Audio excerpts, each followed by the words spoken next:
We're going to begin with our panel. Our first expert panelist is Dr. Peter McCullough. Dr. McCullough, you're a champion. You're a voice for those who want to have medical freedom. And I could not be prouder. Oftentimes when I'm doing business here in the Capitol, I wonder where are the great Americans, the great minds. And without hesitation, I'd say you're one of the great Americans of our time. You've faced being shut down and silenced, the name calling and the other garbage during the dark days of COVID, and you stood firm. You never compromised. You stay focused on science, and I appreciate your courage. You know, as a retired Army colonel who's fought in many of the nation's wars here, you're one of the men I look to that's going to save our republic. So I'm going to hit some points on your biography in case some people don't know who you are, but I'd be surprised if they don't by now. But Dr. McCullough is one of the most published cardiologists in America. So when you have some faceless bureaucrat sitting behind a social media platform and shutting him down with no medical degree, are you kidding me? Some kid that doesn't like what Dr. McCullough says because it's not in line with the protocols preached by the CDC. He's published over 1,000 publications, and he's 660 citations in the National Library of Medicine. And it's somebody of this caliber would be shut down by some social media outlet. You've got to be kidding me. I never thought I'd see the time. He's testified before the U.S. Senate, before legislators throughout the United States. Dr. McCullough has been here last year as well, and it was the most viewed discussion in the Senate last year. He's testified, across this nation here and various legislators across the nation. Dr. McCullough has dozens of peer-reviewed publications specific to COVID. He knows what he's talking about. He's trained in it. He's a leader in the field, and yet he was shut down on social media platforms. Thank God for Elon Musk, huh? It was good to see you back. He's commented extensively on the medical response of COVID-19 from a scientific perspective, real science. He's presented at last year's Medical Freedom Panel here in the Capitol, as I mentioned. And, Doctor, we're honored to have you. Before I hand the floor to you, I'd like to welcome Representative Mike Jones. Great to see you. Thank you for joining us. So, Doctor, it's an honor to have you back in Pennsylvania, and the floor is yours. Mr. Chairman, ladies and gentlemen, thank you so much for the audience and the ability to allow medical freedom to have its time for consideration here in the great state of Pennsylvania and America. I'm Dr. Peter McCullough, as introduced. I'm a practicing internist and cardiologist in Dallas, Texas. I'm trained in epidemiology. I now have 71 peer-reviewed publications on the pandemic as an author, as a principal investigator scientifically, and 681 citations in the National Library of Medicine. To give you a reference point, about 25 character is enough to be granted full professor of medicine, that position I've held at multiple institutions. The SARS-CoV-2 pandemic from the outset has been the largest medical disaster, the largest human disaster now of all time in our country.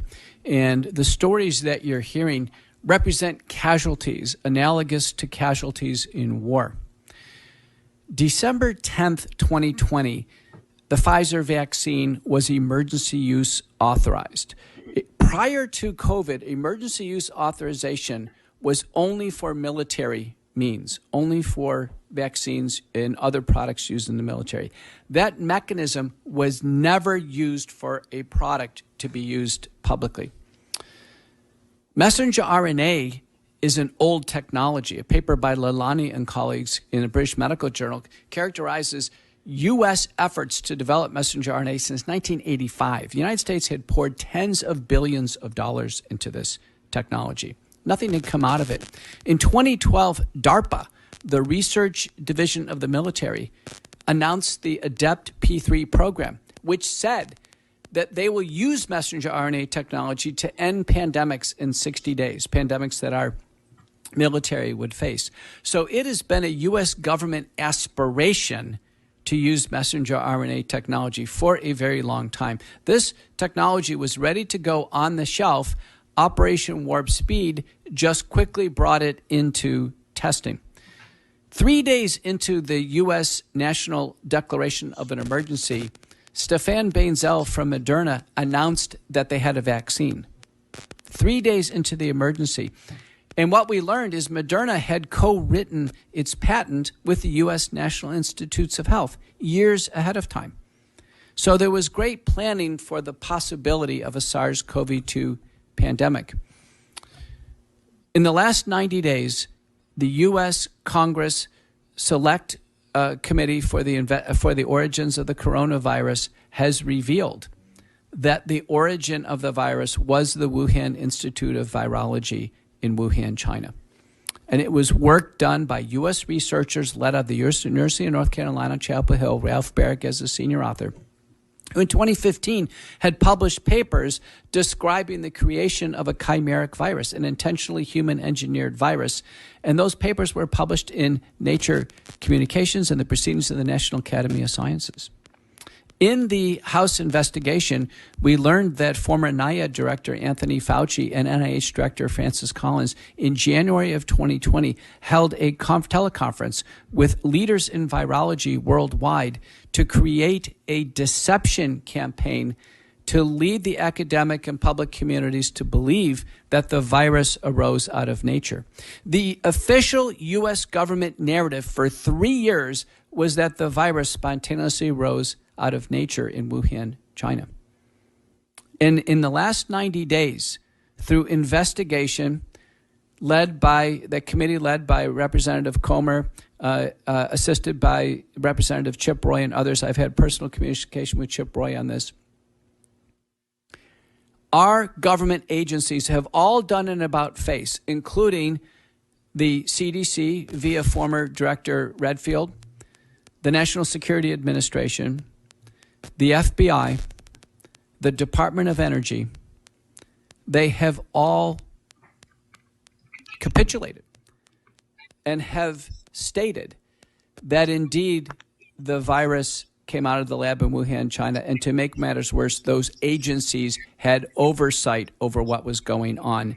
And in a 419-0 vote, our U.S. House of Representatives voted to declassify all the documents on the creation of the virus, the U.S. creation of the virus outsourced to the Wuhan Institute of Virology. Vaccine development was going on in concert with the creation of this.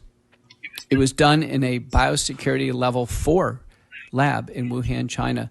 The vaccines were designed and held initially by Moderna. Pfizer had a very similar version after Moderna. Moderna is suing Pfizer for copying their code as we sit here today. Later on, Janssen came forward, AstraZeneca, Oxford vaccine in the UK, and then Novavax from the United States. In total, there's 12 vaccines that have been used on the market. Where we are today is that the original Pfizer Moderna vaccines, which are monovalent vaccines, have been withdrawn from the market. They never were fully licensed by the U.S. FDA. They were never commercial products. They never had full package inserts. Janssen has been removed from the market. The original Novavax and now the bivalent Moderna and Pfizer vaccines exist on the market today. We have a situation where there has been unprecedented injuries, disabilities, and deaths with these vaccines. Now, our CDC says that 92% of Americans have taken at least one shot. We learned from a study from Harvard and Northeastern University called the COVID Community States Program, using a very large representative survey, that the CDC was overestimating. In fact, the true number of Americans who took at least one shot is 75%. That means we have 25% of the population that's available to study as unvaccinated, and our experts testifying after me will talk about the differences between vaccinated and unvaccinated. As a doctor, I am seeing and managing patients who suffer vaccine injuries, disabilities, and sadly dealing with families whose loved ones died after the vaccine. What I can tell you is that by January 22nd of 2021, the U.S. Vaccine Adverse Event Reporting System had already recorded 182 deaths with the COVID-19 vaccine. That's just actually a few weeks into the campaign. The whole system, for all the vaccines combined, for every year it's ever been done, typically comes in at about 150 deaths, which can happen. People can die of acute allergic reactions, widely administered vaccines. But 182, we were over the line. The program was co-administered, and it still is today, not by a separate vaccine administration committee or organization, but is co-administered by the FDA and the CDC.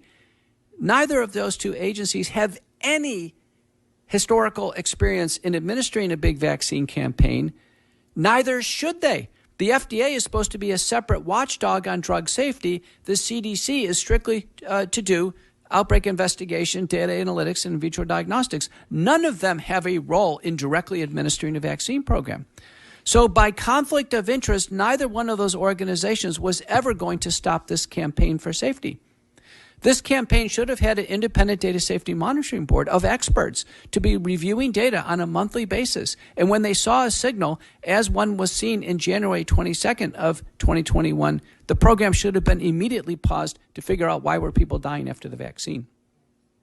Pfizer, Moderna, and the other manufacturers, by obligation, kept records for 90 days after release of their vaccine.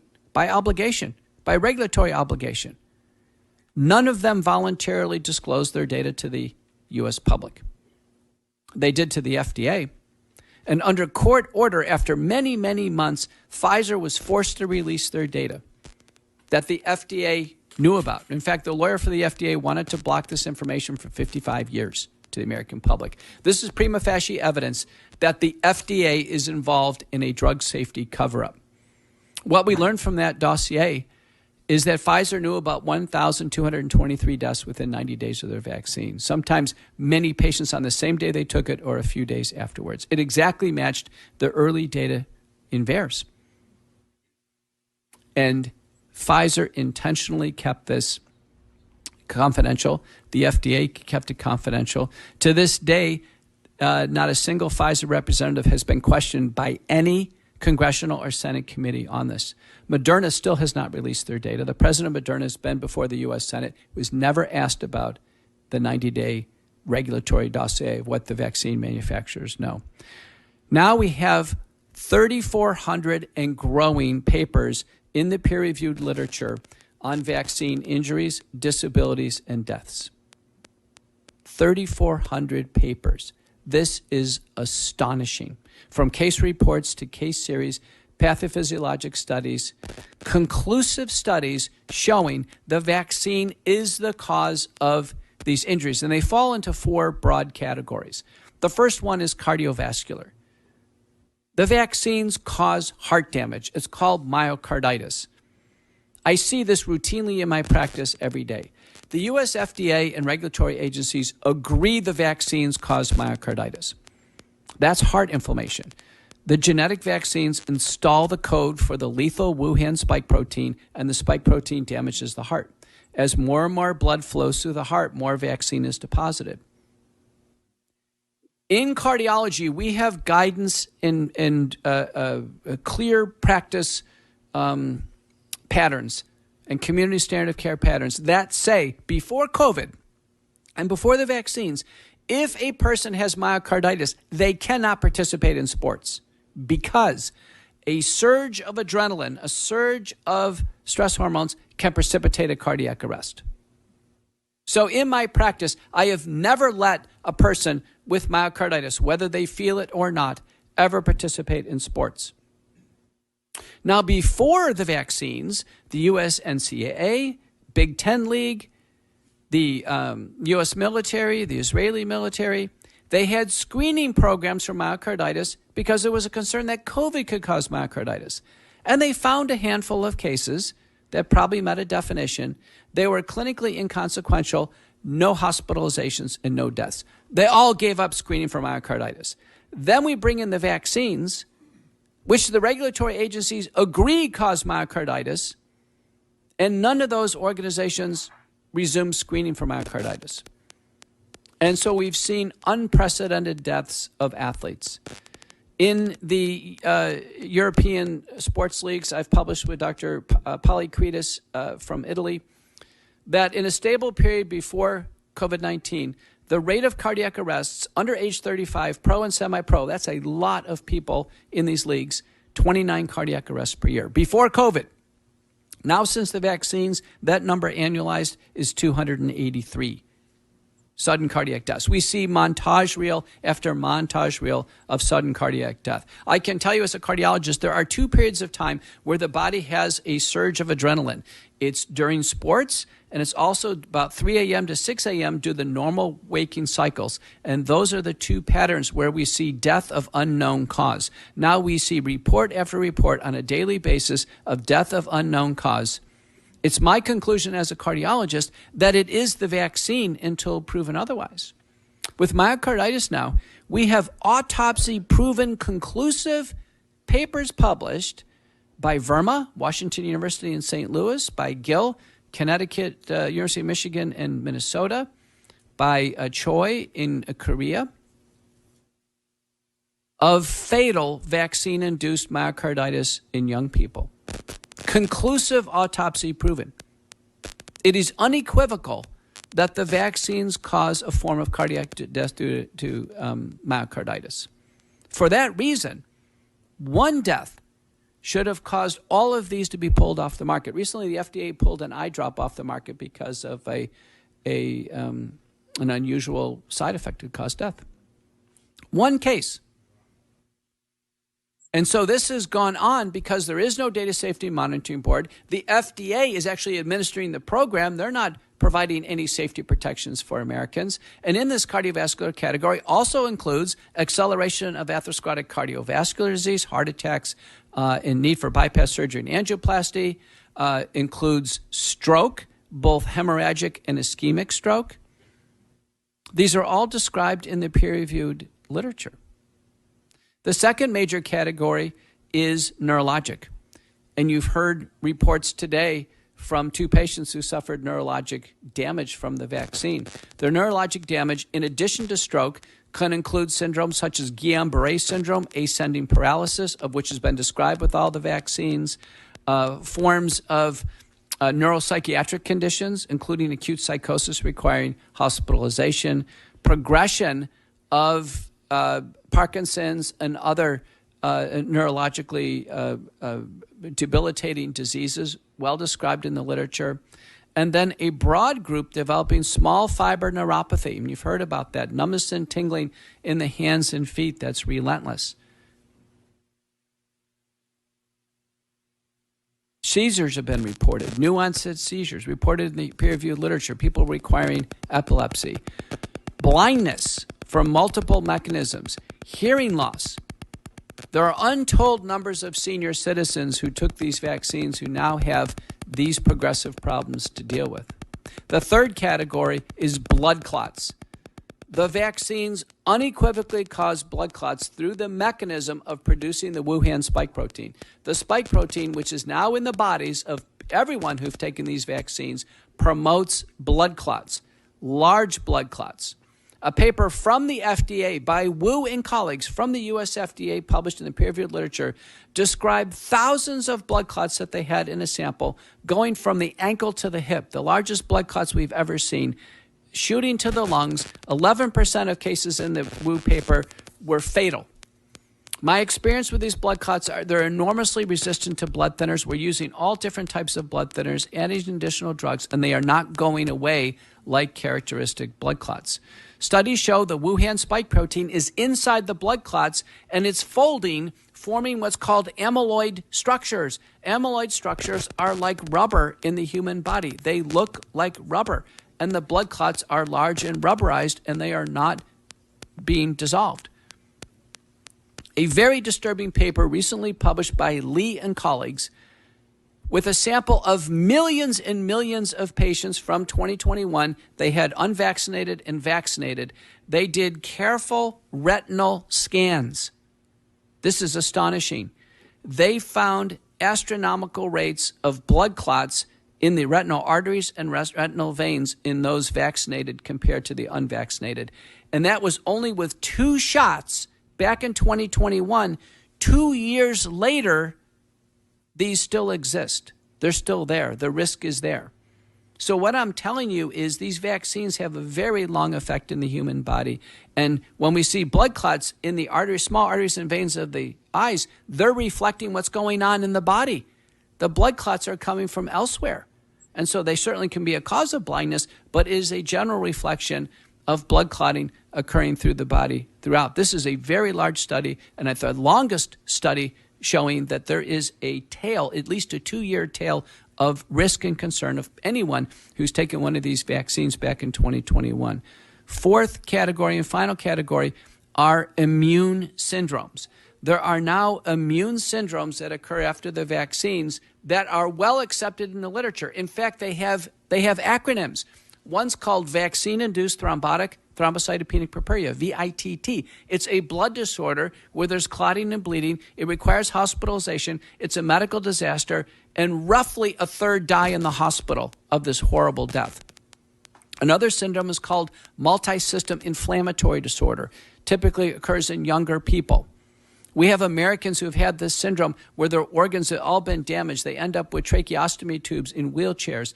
They are wrecked. A recent report from Japan describes a 14-year-old girl who took a first shot of messenger RNA and had some side effects. A second shot had more side effects.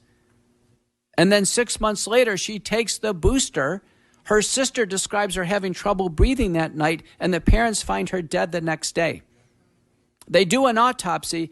Every single organ in the body is being rotted out with inflammation in her body, multi-system inflammatory disorder, which is fatal. One case of an adolescent dying of such a syndrome should globally pull these off the market. Autopsy-proven, meticulous cases. So to summarize, there are 4 domains of injury: cardiovascular, neurologic, thrombotic, and immunologic. The hardest question I've faced so far in all of my appearances in the media, and I've probably given more media appearances now than any public figure in the world on COVID-19. The question came from Joe Rogan on his podcast in 2021. He said, Dr. McCullough, if these vaccines are so bad, why doesn't everybody have a side effect and are damaged after the vaccines? I didn't have the answer at that time, but I have it now. A paper by Schmeling and colleagues from Denmark has clearly shown that the batches of vaccines that come out, the lots groupings, are not the same. They had all the Pfizer data administered in Denmark, and they had every side effect. They found 3 risk groups of batches. The first batch, which was about a third of people who got the vaccine, 0 side effects, nothing whatsoever. It's like taking a shot of saline, nothing. The second group, which is about 2/3, had some moderate side effects, but the rate of serious side effects was pretty low. Then there's a third group, which is 4.2% of everybody of the vials, their side effect rate was through the roof. When they did what's called an R-squared analysis, that is how much of the variation in side effects is explained by this batch-to-batch variability, the answer was 75% plus. That means we have a product manufacturing problem. Either the vials, these vials, and unfortunately, these 2 ladies almost certainly received a bad batch. And these vials either have hyperconcentrated lipid nanoparticles and excessive amounts of messenger RNA. And in the United States, 94% of people who took a shot took messenger RNA, so we can stay on that technology. The other possibilities is that it could be contaminated with what's called cDNA or plasmids or other contaminants. It's certainly possible. I think hyperconcentration of messenger RNA is most likely because what we're seeing are messenger RNA spike protein mediated injuries. But Senator Ron Johnson, just from the VAERS data, had sent analysis to the CDC on this and the FDA, asking for them to analyze the lot-to-lot variations that we're seeing, and he received a multi-page letter back that essentially says, we disagree, we don't see any difference in lot-to-lot. Now it's in the peer-reviewed publication forever in medical history showing it is a batch variability problem. Fortunately, most Americans received batch 1 or batch 2. They're okay. Fortunately, they're fine. But for the small number of people who did receive a batch, we have big problems. Zogby survey done last summer, a population-based sample, suggests 15% of Americans now have some injury, disability, or some medical problem they're dealing with due to COVID-19 vaccines. It's roughly that number. And our CDC VSafe data which was the self-reported data from the cell phone, show that 7.7% of people who take a shot have to go to the emergency room or urgent care with some acute problem after the vaccine. So the CDC VSafe, the ZOGB survey, the VAERS data, they're all cohesive, and the data are cohesive worldwide. We see this in every reporting system: Yellow Card, VigiSafe, and the uterus system. So it's seen everywhere. In 2021, I started to raise my concerns regarding the vaccines in March of 2021 in the Texas Senate. I published a paper in May of 2021 with 57 authors. We sent it to every government agency saying we have serious questions regarding safety. In June of 2022, the World Council for Health, which is a large representative body of investigators and those who are working in COVID-19, issued a recall for the vaccines. Take them all off the market. And then on December 7th, 2022, I called in a special Senate panel in conclusion that we should withdraw all the vaccines from the market for unacceptable safety and harm to Americans.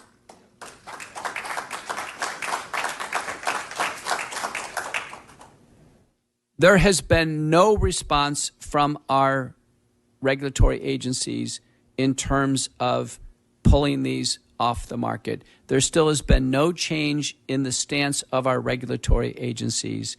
They continue to support these vaccines with essentially illegal and unlawful promotion of the vaccines. None of them are fully licensed. They can't be advertised on TV. We can't have HHS, the FDA, or the CDC, or the vaccine companies advertising vaccines on TV or on the radio. And we certainly can't have any organization mandating vaccines that are experimental, emergency use authorized, and have generated this terrible safety track record and trail of injuries, disabilities, and deaths in the United States. That's my testimony. Thank you for having me. Thank you, Doctor. That's outstanding. I'd like to welcome Representative Don Kiefer online on Zoom. So, Doctor, I have 4 questions here. The first one is, in your assessment, what portion of the population has permanent or serious effects as a result of this? My estimate is probably less than 5% have permanent disability. I think a large of it has to do with stroke, a neurologic injury. I have patients in my practice who have needed a heart transplant, defibrillator after myocarditis. But I think it's less than 5%. The single greatest advance we have in the care of treating patients with this is understanding medicinal approaches. So we're learning how to treat myocarditis and these syndromes with prescription drugs. And we found a general effect of a natural supplement called nattokinase. Nattokinase is the derivative of the breakdown of soy by a bacteria called Bacillus subtilis natto. The Chinese have been eating natto for about 1,000 years for its health benefits. They've created it as a supplement. They've been using it for about 2 decades for cardiovascular benefit because it is a form of a mild blood thinner and it affects the blood vessels in a favorable way. But the Japanese have shown in 3 preclinical papers, very convincing, it can dissolve the spike protein. The spike protein does not seem to be dissolved by any natural human enzymes, and it's stuck in the body for months, if not years. So nattokinase, Nattokinase. I can't make any therapeutic claims, but I can tell you that the preclinical data are convincing, and that plus other things may be helpful, including other natural approaches. A recent trial of curcumin was positive. Bromelain, N-acetylcysteine, a randomized trial of hyperbaric oxygen has been successful in patients like these. So we're working on coming up with approaches, and it's my hope that if we actually will have recognition of vaccine injuries and funding for research, of which we have none right now, we can begin to heal after this great tragedy. Thank you. My second question, so you mentioned a 2-year tail. Are you seeing the effects in some of the patients that have been injured where the effects diminish after 2 years, or you're just seeing if they didn't have a problem that to report nothing after 2 years, they're good to go? Is that what you were alluding to? Or?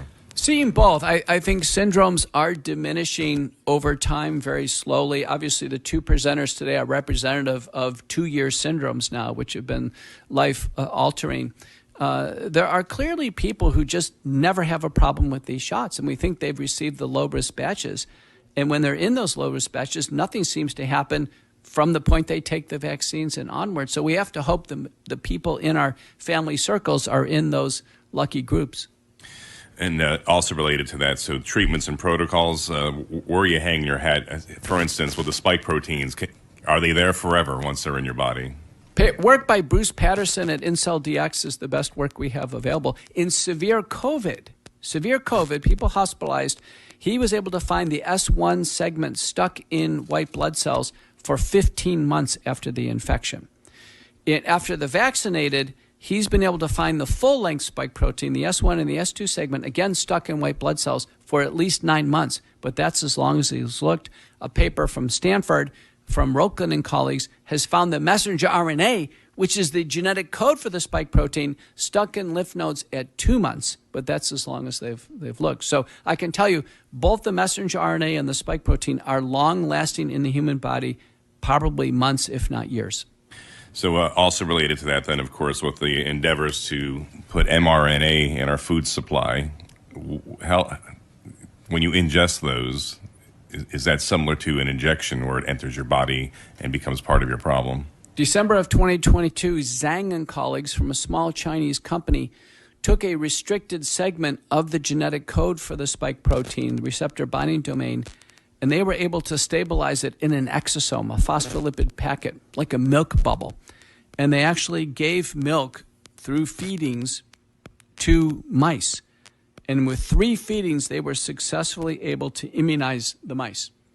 So they proved that messenger RNA crosses the GI tract, and the USDA has an entire array of genetic vaccines that they are in co-development with companies for vaccination of the food supply, both the vegetable and food supply, as well as livestock. Now, the vaccines in livestock so far, and by the way, self-replicating RNA vaccines are used in pork. They are used to prevent, porcine diseases at this juncture. Many experts believe they're not needed. The conventional veterinary vaccines work fine. With livestock supplies, fine. This technology is not needed. But yet it's being advanced by the drug companies, predominantly Merck. It's been proposed in cattle. It's not yet in cattle. Missouri has had a House bill to at least get transparency on this, and they've tried to advance this. Americans want transparency if genetic vaccines are used to protect the animals. What's concerning about the plants, though, is most of the vaccines in plants are attempts to actually vaccinate humans. And so on the USD website is vaccination against various forms of hepatitis, infectious diarrheas, and other things. And the great concern here is there could be a misadventure of ingesting genetic material, just like having it injected in the arm, when we have no idea how long it lasts in the body and what the side effects would be. Thank you. And that's why we introduced Senate Bill 741, of course, for transparency in Pennsylvania. We actually copied the Missouri bill, nuanced a little bit. The next question is, do you have hope that we're eventually going to get a lot-to-lot study so we get to the bottom line of the effects in which variations in the lots triggered these reactions of people? I think the Schmeling data are compelling. It's been published in the peer-reviewed literature. SCHMELING from Denmark. And the lot-to-lot variability is the largest explanation of why people have side effects and others don't. Now, there's some predisposing factors, and this is coming out in the literature. People with a baseline family or personal history of blood clotting are going to have a much higher risk of blood clotting. If there's a baseline risk of atherosclerotic cardiovascular disease, much higher risk of precipitated stroke and myocardial infarction. If there's baseline hypertension, there's a much higher risk of a hypertensive crisis that culminates in a disaster like aortic dissection, ripping the major blood vessel in the body, or a hemorrhagic stroke. So baseline conditions increase the risk. And keep in mind, in the randomized trials that were done, the 2-month randomized trials with 1 month of follow-up, Pfizer, Moderna, J&J, they excluded people with major medical problems. The majority of people had no medical problems, so we didn't see these signals originally in the clinical trials to such a large degree. Now, when they were introduced in the population at large, we have medical problems. That's where we've seen the blossoming of these horrific safety events. And that's the apples and oranges between other vaccines and this one. This one rushed without observation or with trials. As I mentioned, the polio shot, 25 years of trials before it was made available to the general public. Apples and oranges, and people bring that up. The last question, then I'll hand it over to Representative Jones and then Senator Dush. The unvaxxed. The unvaxxed want to stay unvaxxed, and so what danger do they have from the blood supply if they have to get a transfusion? What's the story on shedding? Is that a problem for long term, or is there a limited amount of time that people with the vax are shedding? Any other things regarding to contamination? Then, of course, we did mention, of course, the danger in the food supply with the mRNA. I think you covered that. So the unvaxxed, danger to exposure with the blood supply or from shedding from those with the shot. Well, the good news for the unvaccinated, they have the best overall COVID outcomes. Anywhere where there's a fair assessment, and they have the vaccine records like in the UK and Australia, the unvaccinated look terrific. The United States, the data simply aren't reliable since the CDC has not released the vaccine administration data. So all these assessments of vaccinated, unvaccinated in the United States are not reliable because electronic medical record has a default in unvaccinated. So we really can't make any inferences on who's hospitalized or not hospitalized based on vaccine status in the United States, but we can in the UK and elsewhere. And it's clear the majority of people hospitalized and dying with COVID through 2021 and 2022 were the vaccinated. This is clear. And in fact, Cleveland Clinic has recently published their data. The unvaccinated have the lowest risk of recurrent Omicron infection, and every additional shot, the risk of more Omicron infections increases. So the vaccines have backfired. In terms of shedding, what we know is that a paper by Hanna and colleagues in JAMA last summer demonstrated in breastfeeding women, and by the way, our CDC says 65% of mothers have taken a shot either before or during the pregnancy, that Hanna showed messenger RNA flowing in the breast milk from the mother to the baby. So we could assume that the baby is ingesting the messenger RNA and it may be absorbed. There has not been a bona fide case of transference of messenger RNA or spike protein published during blood transfusion. And so we don't know how many people freshly vaccinated donate blood, and during the blood filtering and preservation process, we don't know if the blood supply is at risk. I led a group of pathologists writing the American Association of Clinical Blood Banking and American Red Cross in 2021, expressing our concerns about contamination of the blood supply, and they responded back recognizing our concerns. They did nothing over it. I can tell you the country of Switzerland at least has a checkbox, so people have to disclose whether they took a vaccine. We pressed the American Red Cross just for a checkbox, and they've declined to do that. Now, they are reordering all of their data entry forms right now at the American Red Cross. This is interesting. All the forms are being reoriented, but we can't get the checkbox on whether or not they took a COVID vaccine and when, but they're reorganizing everything to have more terminology for gender, transgender, and different sexual preferences. So as far as the shedding, what's your observation on that, and how long when somebody takes a booster or the vax, are they potentially contaminating folks? There's a paper by Castriuta and colleagues showing that the messenger RNA is circulating in the bloodstream at least 28 days. That's what that's as long as they've looked. I told you it's stuck in lymph nodes shown by Stanford at least at 2 months. It's hard to give guidance. My general guidance is no close contact or other, opportunities for shedding for at least 90 days afterwards. We simply don't know how long the risk is. Now, I think the big deal is shedding of the genetic material. The seroprevalence studies show all of them. Framingham Heart, there's one at UT Houston as well showing we're up to 97, 98% seropositive against the spike protein. We've all been exposed to the spike protein. We all have some degree of protection.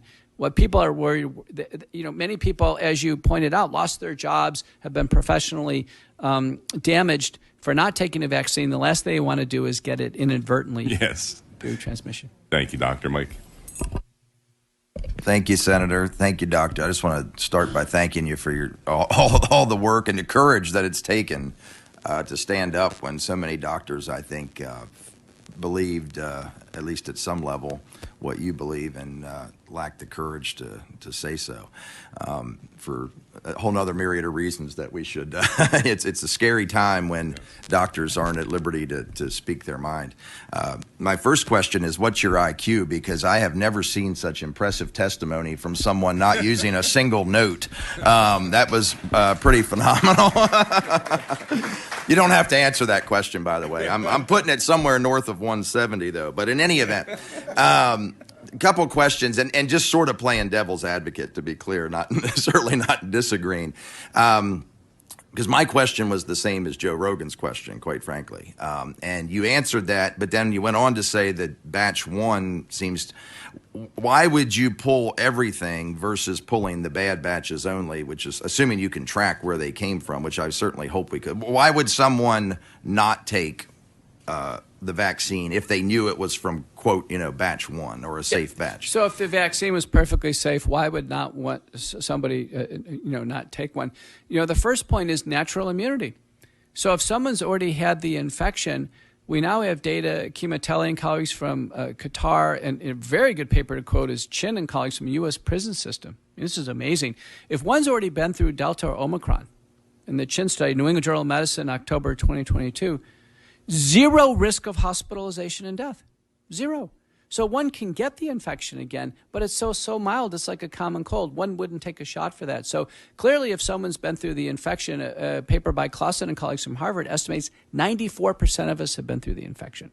So we would never take a shot for an illness we already had. That would be the first point. The second point is the lack of benefit.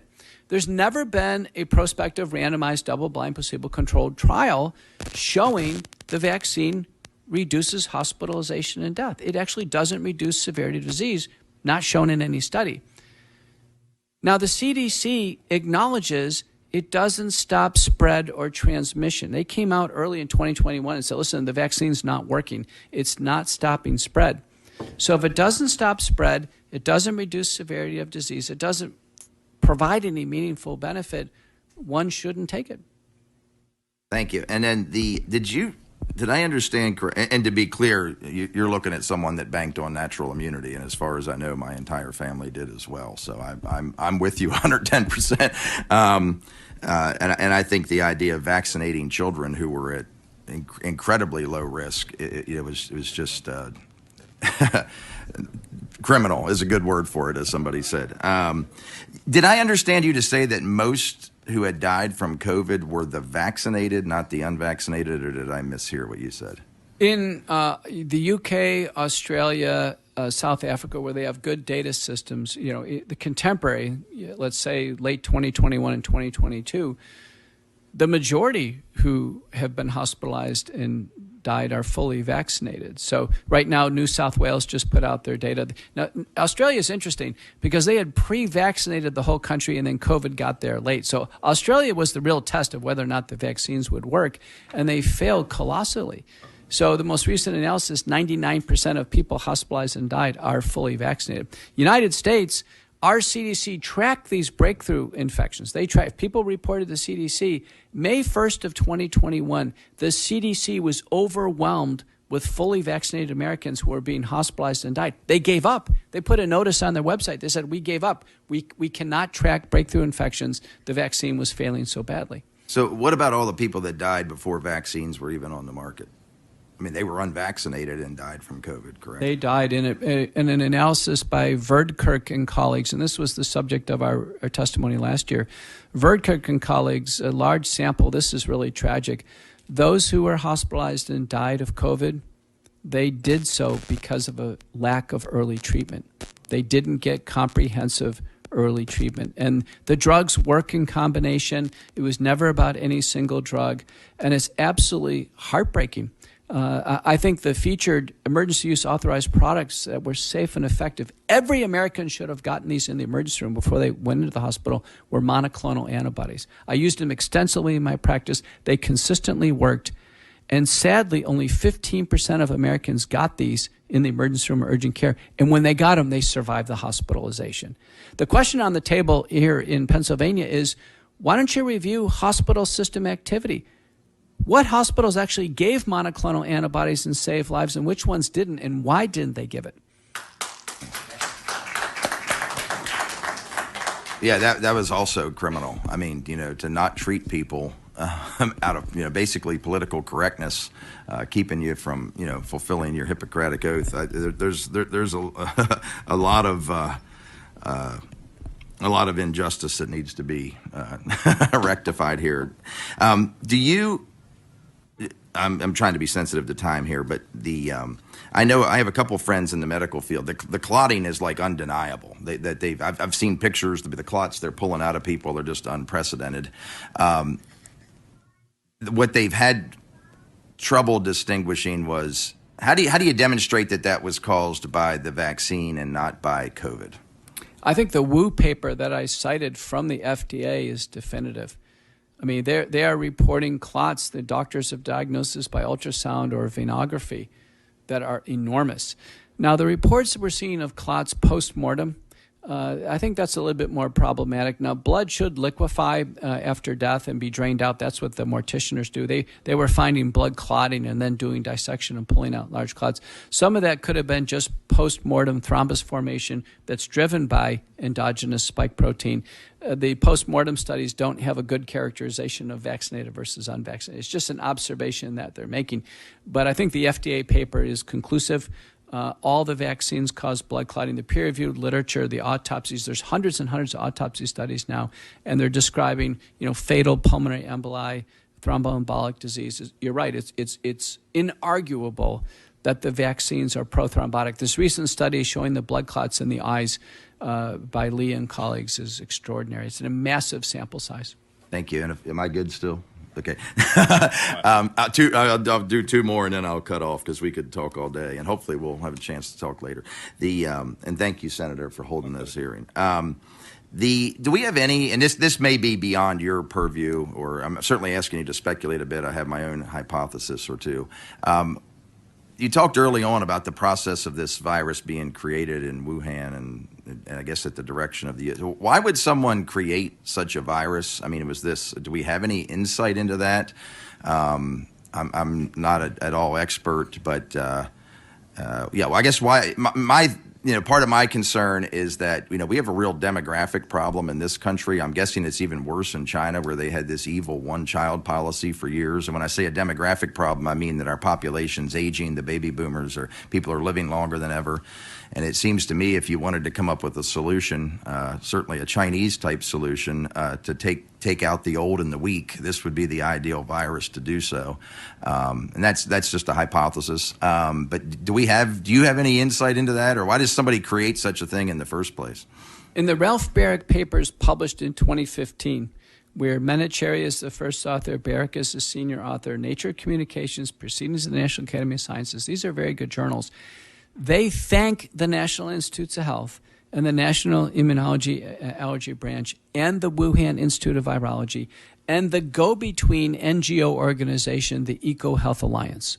They thank these organizations, and they explicitly state in the acknowledgments that this is gain-of-function research. It started before President Obama's ban on gain-of-function research, but because it started before, it was grandfathered in, and they outsourced it to the Wuhan Institute of Virology. The question on the table is this science for science sake? Are scientists making new viruses for science sake? Well, in the Barrick papers, they not only made the new virus, the chimeric virus, they also made a monoclonal antibody and a killed vaccine in the same paper. DARPA, our research unit of the military, on their website, and BARDA, the division of the NIH that deals with biological threats, their aspirations are that the new types of warfare that we may have is biological warfare. And so there are biolabs all over the world. And the biolabs are working on enhanced biological threats, and they're working on countermeasures. Countermeasures would be monoclonal antibodies, vaccines, and other therapeutics. We have that for anthrax. We found out we have this for smallpox and monkeypox, because when we had monkeypox in the United States, we found out we had countermeasures ready to go. We had tecovirimat, an IV and oral drug, and we had a monkeypox vaccine ready to go, immediately EUA approved.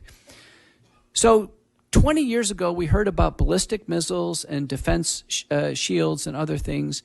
And I think the new normal today is biological threat research, offensive threats, the viruses and other organisms, and the defensive assets, which are monoclonal antibodies, vaccines, and therapeutics. Thank you. My last one, based on the 3,400 papers you talked to, maybe there's already more than enough evidence, and this would just be piling on. But I'm curious, somewhat unique here in Pennsylvania, maybe Ohio. We have the Amish community, which, to the best of my knowledge, and I am making an assumption here, I don't think subscribe to the vaccine in any significant way, and then even mask and that sort of stuff. I'm just curious if anybody, and to my knowledge, there were very few of them that passed away from COVID. I think there were some, and again, I'm not expert on it. I'm just curious if anybody is or has talked about studying some of these communities because they were, fairly good group of people there that, there may be some interesting findings that come out of that. It's a great suggestion. I'm going to let my colleague Steve Kirsch address it since he's just interviewed the Amish on his trip here.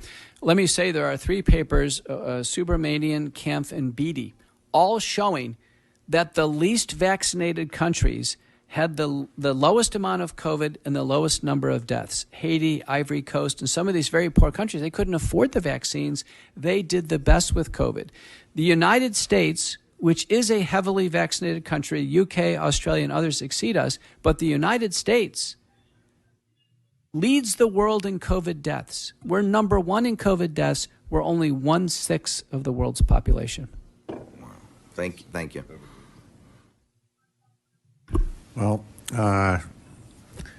Doug, you and I have gone through the NBC, nuclear, biological, and chemical training going back decades, and we were aware of the labs. What disturbs the living daylights out of me is that we farmed this out. If we were going to be doing it, America recognized, and there are treaties that prohibit a lot of biological research into weaponization. And the fact that we farmed it out to some country that is a stated adversary of the United States, my blood pressure today is just got to be off the charts. Thank God I didn't take the vaccine.